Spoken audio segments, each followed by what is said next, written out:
வில்வ மங்கலத்து சாமியார் என்பவர் நாராயணனுக்கு தினமும் பூஜை செய்து வந்தார். பூஜை நடக்கும் நேரங்களில் இறைவன் ஒரு சிறுவனின் வடிவில் வந்து சாமியாருக்கு தொந்தரவு கொடுப்பார்.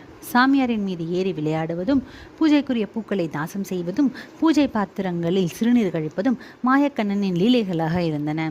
சாமியாரின் சகிப்புத்தன்மையை பரிசோதிக்க இப்படி நடந்ததாக வரலாறு கூறுகிறது. ஒரு நாள் கண்ணனின் தொந்தரவை சகிக்க முடியாத சாமியார் கோபத்தில், உண்ணி, அதாவது சின்ன கண்ணா, தொந்தரவு செய்யாமல் இரு என கூறி அவனை பிடித்து தள்ளினார்.